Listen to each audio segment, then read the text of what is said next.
hundreds of thousands of the brightest students and hardest working laborers flee West Bengal in search of basic opportunities. But if you rewind a century ago, the flow of human capital ran in the opposite direction. All of India looked to Bengal to see the future.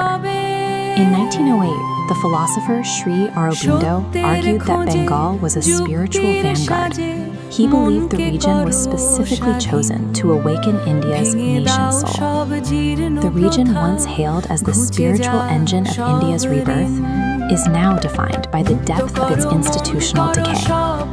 While built on philosophy, the Bengali identity was also forged and defended in the midst of communal trauma. The 1946 Great Calcutta Killings and the Noakhali massacres physically threatened the existence of Bengali Hindus.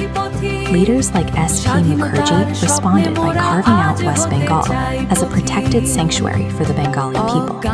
Grounded, because West Bengal was won through such blood and sacrifice, the stakes of its current trajectory couldn't be higher.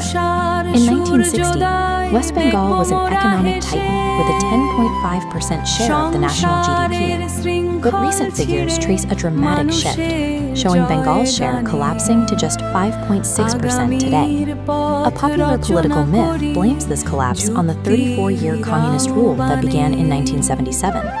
But the data proves the economic rot began earlier, in the 1960s. The state lost its massive coastal and industrial head start long before the Left Front ever took power.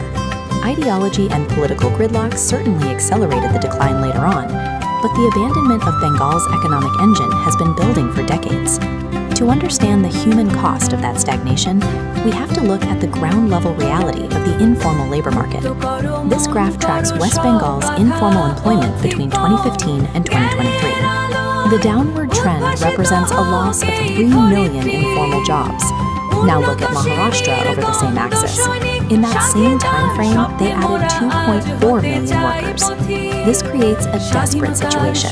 Laborers are forced to migrate to Tamil Nadu and Karnataka to earn 700 rupees daily because local wages in Bengal have crashed as low as 150 rupees. By failing to generate basic livelihoods, the state is exporting its youngest workers. It is turning a historical sanctuary into an economic dead zone. Unable to create new industry or job growth, the state's economy has shifted toward a deep reliance on welfare dependency.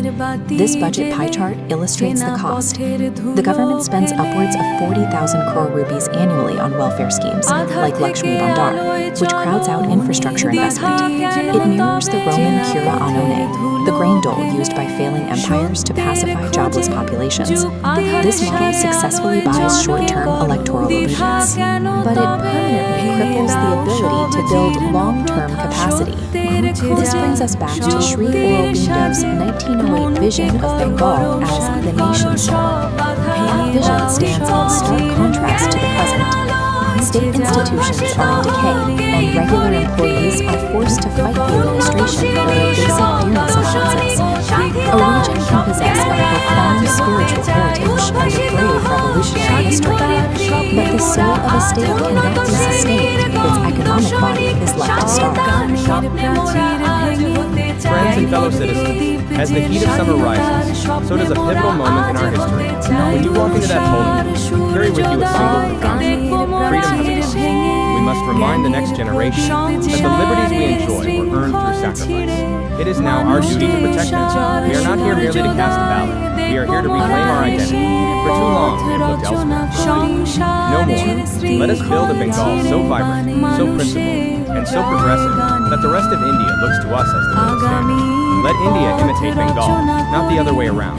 This isn't just a hope, it is a choice. Your vote is the